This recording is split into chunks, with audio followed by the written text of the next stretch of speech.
Shalom, shalom, peuple de Dieu, que notre Seigneur vous bénisse là où vous êtes, qu'il vous visite et qu'il vous fasse du bien.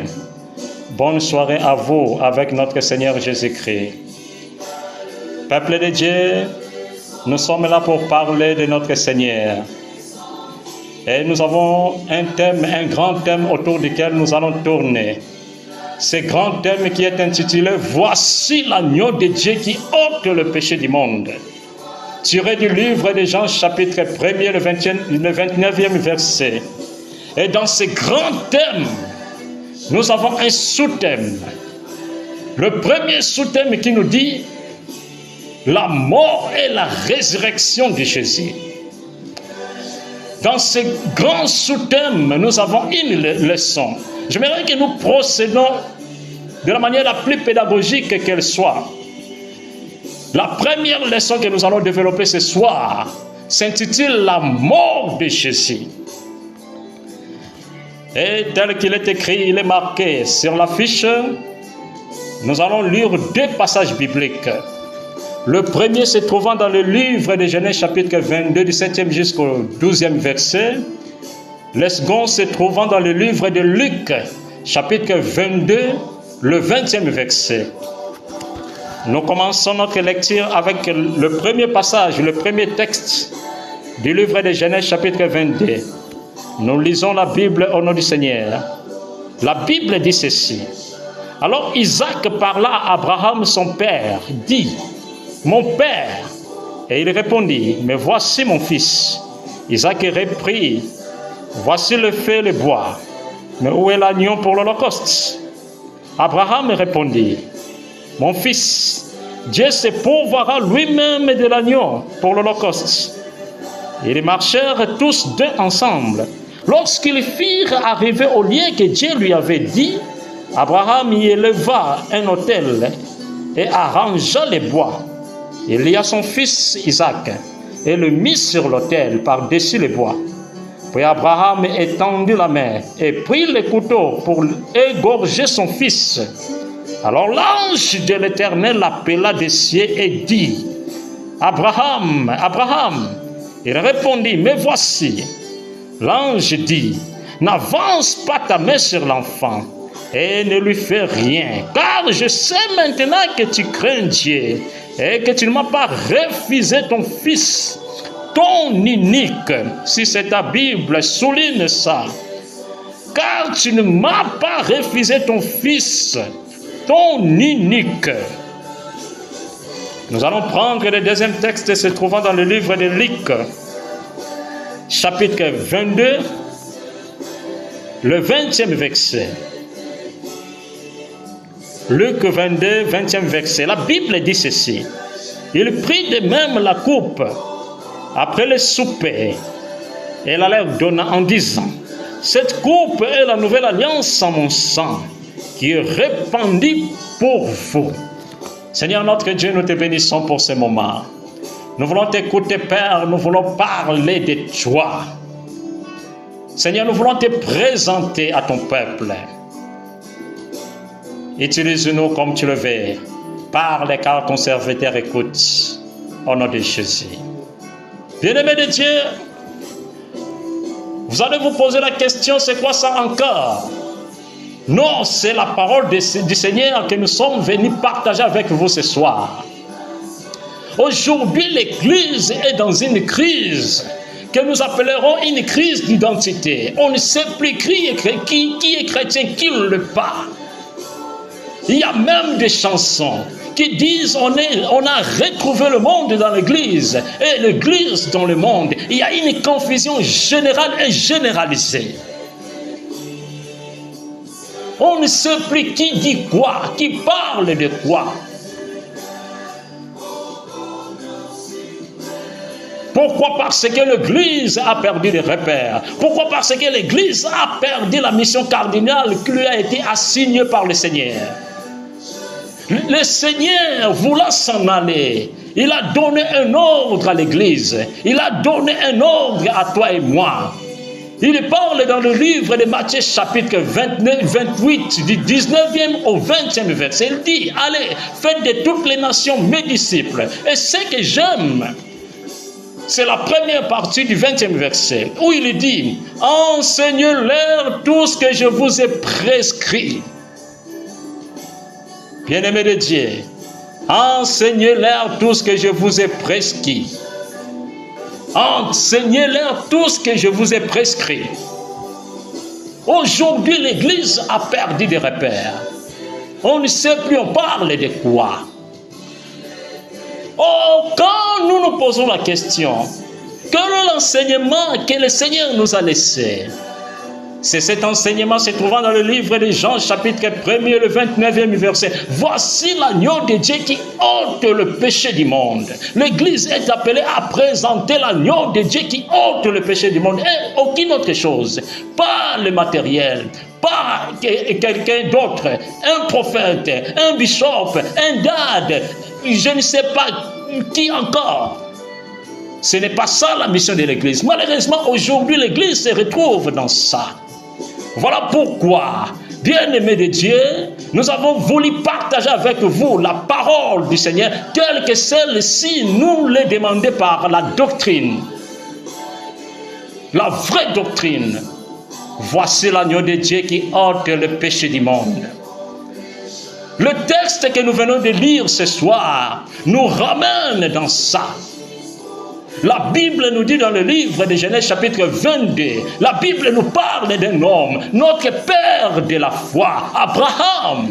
Cet homme qui avait cru en Dieu, qui avait cru en Elohim. Cet homme qui a accepté Elohim dans sa vie, le premier. Et la Bible, quand on remonte vers le premier chapitre du livre de Genèse que nous venons de lire, Genèse 22, la Bible nous dit, le Seigneur, l'Elohim, a eu soif d'éprouver la foi de cet homme. Et pour bien le prouver, il lui a demandé un fils. Et ce que j'aime avec le Seigneur, la Bible dit, quand le Seigneur lui a interdit de faire du mal à Isaac, la Bible dit que maintenant je sais que tu crains Dieu, car tu ne m'as pas refusé ton fils. Ton unique, c'est grave. Quand on le lit de la manière la plus littérale qu'elle soit, on se dit, mais non, certainement Dieu s'est trompé, puisque Isaac avait un autre fils. Oui, il avait un autre fils, Ismaël. Mais pourquoi est-ce que le Seigneur a parlé d'un fils, et l'unique? C'est parce que le Seigneur a parlé de la manière la plus prophétique qu'elle soit. Car le Seigneur ne parlait pas d'Isaac, il parlait de son propre fils, le roi des rois, le Seigneur des seigneurs, cet homme de Galilée, ce jeune homme de 33 ans.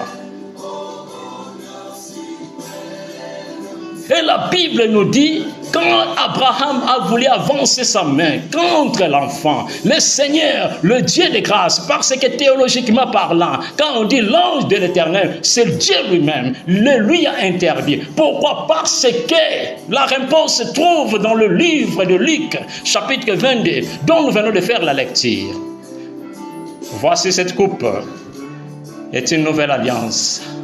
Abraham et Isaac n'étaient pas dignes d'offrir le sang pour sauver l'humanité. Il fallait que Dieu et son propre fils le fassent. L'histoire dont nous venons de lire, le texte dans le livre de Genèse chapitre 22, préfigurait Luc chapitre 22. Où le Seigneur lui-même s'est offert, lui-même s'est donné, il a donné de son sang, il s'est donné, il a accepté une mort atroce, une mort honteuse pour toi, il a accepté une mort honteuse pour moi, afin que nous soyons sauvés, afin que l'alliance qui a été brisée par Adam, celle-là soit rebâtie. Et il l'a fait pour toi, mon frère. Il a fait pour toi. Voilà pourquoi ce soir, je suis venu te parler de l'homme qui ôte le péché du monde, de l'agneau qui ôte le péché du monde. Le péché du monde n'est pas dans le nom de quelqu'un. L'apôtre Paul dit, il n'y a pas un autre nom qui puisse nous sauver si ce n'est le nom de Jésus. Je ne sais pas si toi tu crois en qui, mais moi ce soir, je suis venu te parler de Jésus et te dire qu'il est le seul, qu'il est le seul, qu'il est le seul qui est appelé à te sauver. Et tu dois le croire, tu dois accepter sa mort, tu dois accepter de mourir avec lui. Pourquoi Jésus est mort? Il est mort pour toi. Pourquoi il est mort? Il est mort pour que tu entres dans la nouvelle alliance, la première que Dieu avait faite avec l'homme. Tu as ta part, mon frère. Tu as ta part. Le seul problème qui est là, accepte Jésus dans ta vie. Accepter Jésus n'est pas un verbe qui doit être conjugué. J'accepte, tu acceptes, il accepte. Non. C'est vivre la vie de Jésus. C'est vivre la vie digne de son nom. Car il dit dans sa parole, dans le livre de Jean chapitre 3, le 16e verset, il dit, car Dieu a tant aimé le monde qu'il a donné son Fils unique afin que quiconque croit en lui, quiconque, écoute, quelle que soit ta tribu, quelle que soit ta nationalité. Je te parle d'un homme. Je te parle d'un homme qui ne change pas. Je te parle d'un homme qui reste le même. Je te parle d'un homme qui n'a pas de parti pris. Il t'appelle tel que tu es. Il dit, venez à moi tel que vous êtes. Venez à moi tel que vous êtes. Mon frère, ma sœur, tu n'as pas raté cette chance. Donne ta vie à Jésus. Quitte le péché dans lequel tu vis. Oui, je te dis que quand tu vis dans le péché, quand tu es un alcoolique, quand tu es un impunique, quand tu vis dans le désordre, quand tu es dans la magie, quand tu es un devin, quand tu vis comme tu vis là, tu mets Jésus loin de toi, tu es dans un état de mort. Tu es un mort. Tu es un mort. Tu ne vis pas. Il dit dans le livre de 2 Chroniques, chapitre 7, le 14e verset. Le Seigneur est en train de faire un reproche au peuple. Il est en train de faire un reproche au peuple. Il dit dans le livre d'Ésaïe, chapitre 59, le 2e verset. Il dit, ce sont vos fautes qui vous séparent de votre Dieu. C'est à cause de vos péchés qu'il s'est détourné loin de vous pour ne plus vous entendre. Ça, c'est la version Louis II. Écoutez dans la version Darby. La Bible dit ceci. Mais vos iniquités ont fait séparation entre vous et votre Dieu. Et vos péchés ont fait qu'il a caché de vous sa face. Il a caché de vous sa face pour ne pas vous écouter. Quand tu vis dans le péché, Ésaïe dit, tu t'éloignes de Dieu, tu t'es séparé de Dieu. Et quiconque est séparé de Dieu, il est dans un état de mort, comme nous le démontre le livre de Genèse chapitre 2. Quand l'homme a péché et qu'il s'est éloigné du Seigneur, l'homme s'est retrouvé mort. L'homme était mort. Alors ce soir, je te parle de cet homme de Galilée qui est venu rebâtir, remettre, restaurer cette alliance, la première alliance. Et le bien avec lui, c'est que c'est une alliance éternelle. Quand tu y entres, tu as la vie éternelle. Mon frère, ma sœur, où que tu es en train de me suivre, où que tu es en train de suivre ce message, je te demande une seule chose, donne ta vie à Jésus. Donne ta vie à Jésus. Quitte ces choses du monde. Quitte le péché, abandonne le péché. Reviens-lui. Le signe de la croix n'a qu'une seule signification. Et qu'il a ouvert ses bras. Il est prêt à accepter, à embrasser n'importe qui. Ne te dis pas que mon péché est tellement pesant que je ne peux pas. Moi, je te dis que si toi tu ne peux pas, oui, je confirme qu'à toi seul tu ne peux rien. Mais si lui entre dans ta vie, ensemble, vous allez vaincre ce péché. Il va te libérer. Il va te libérer. Il a donné sa vie pour ça. Il a rebâti une nouvelle alliance. Il a restauré la première alliance. Il a été cloué sur la croix. Il a été méprisé, injurié, ridiculisé pour que toi, tu reviennes à la maison qui est la maison de notre Seigneur, la maison qui est la maison de notre Père, l'Elohim, l'Éternel, notre Dieu. Oh, c'est une opportunité à ne pas rater. C'est une opportunité à ne pas rater, mon frère. Que la bière ne te fasse pas rater cette opportunité. Tu dois savoir qu'un jour tu mourras. Que le bien matériel ne te fasse pas rater le ciel. La porte est là. Et quand tu entends cette parole, ne remets pas demain ce que tu peux faire aujourd'hui. Que la décision que tu peux prendre aujourd'hui ne soit pas remise pour demain. Parce que tu ne connais pas demain. Il est le seul à connaître demain. Et quand il a envoyé cette parole pour toi, il faut saisir l'opportunité. Il faut donner ta vie. Il faut lui donner ta vie. Quitte la magie. Quitte tout ce qui ne plaît pas au Seigneur. Quitte tout ce qui cause un état de mort, un état de séparation entre toi et ton Dieu, l'impudicité, l'adultère, quitte ça, l'ivrognerie, quitte ça, tu fumes, tu voles, tu injures, tu es en train de jalouser les gens, toi tu jalouses n'importe qui, tu ensorcelles les gens. Le Seigneur te cherche, il est venu pour toi, il te cherche mon frère, il te cherche ma soeur, il te cherche ma maman. Donne ta vie. Oh, alléluia. Il est là pour toi, mon frère. Il est là pour toi. Donne ta vie. Il te cherche. Car Dieu a tant aimé le monde qu'il a donné de son Fils unique afin que quiconque croit en lui ne périsse point mais qu'il ait la vie éternelle. Quiconque, le salut n'est pas dans le nom de cet homme que tu es en train de suivre. Il ne te donnera pas le salut. Le salut n'est que dans le nom de Jésus. Je te parle de Jésus.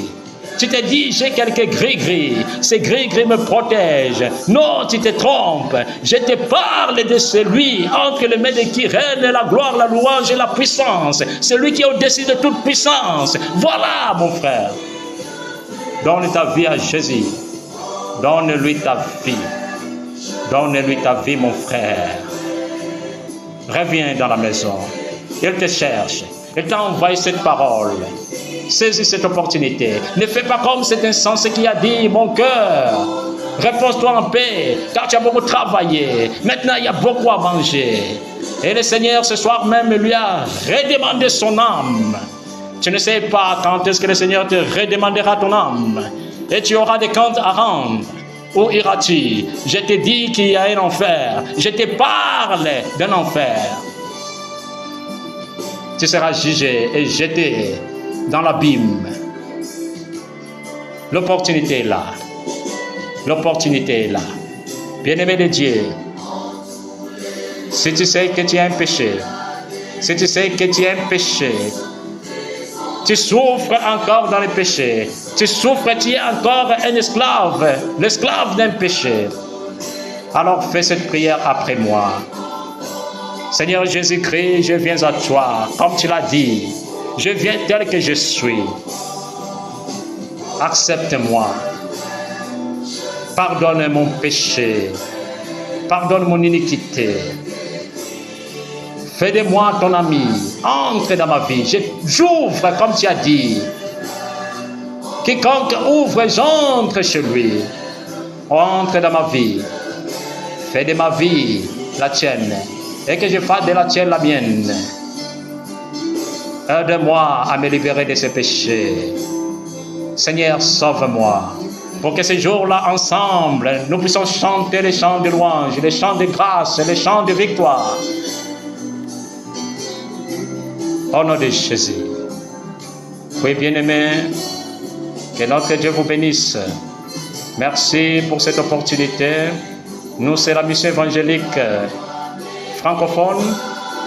Nous n'avons qu'un seul objectif, parler de Jésus aux autres, diffuser la bonne parole, parler de Jésus comme lui-même en a enseigné. Voici l'agneau de Dieu qui ôte le péché du monde. Nous ne sommes pas là pour parler de nous. Nous ne sommes que là pour élever un seul nom, le nom de Jésus. Et pas n'importe quel Jésus, Jésus-Christ de Nazareth. Voilà pourquoi nous aimerions que vous diffusiez, vous contribuiez au partage de ce message. Que le Seigneur vous bénisse si vous allez le faire. C'était l'évangéliste Patti Diazola de la mission évangélique francophone. Nous sommes une mission bilingue, française et anglaise. Que le Seigneur vous bénisse.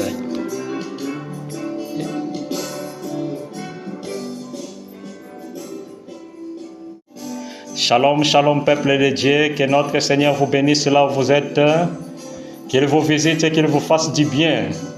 Bonne soirée à vous avec notre Seigneur Jésus-Christ. Peuple de Dieu, nous sommes là pour parler de notre Seigneur. Et nous avons un thème, un grand thème autour duquel nous allons tourner. Ce grand thème qui est intitulé « Voici l'agneau de Dieu qui ôte le péché du monde ». Tiré du livre de Jean, chapitre 1er, le 29e verset. Et dans ce grand thème, nous avons un sous-thème. Le premier sous-thème qui nous dit la mort et la résurrection de Jésus. Dans ce grand sous-thème, nous avons une leçon. J'aimerais que nous procédons de la manière la plus pédagogique qu'elle soit. La première leçon que nous allons développer ce soir s'intitule « La mort de Jésus ». Et tel qu'il est écrit, il est marqué sur l'affiche, nous allons lire deux passages bibliques.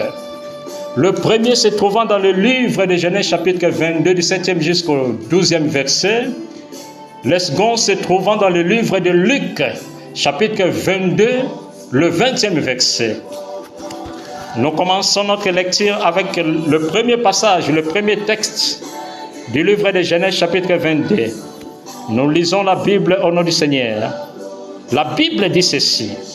Alors Isaac parla à Abraham son père, dit, « Mon père » Et il répondit, « Mais voici mon fils. » Isaac reprit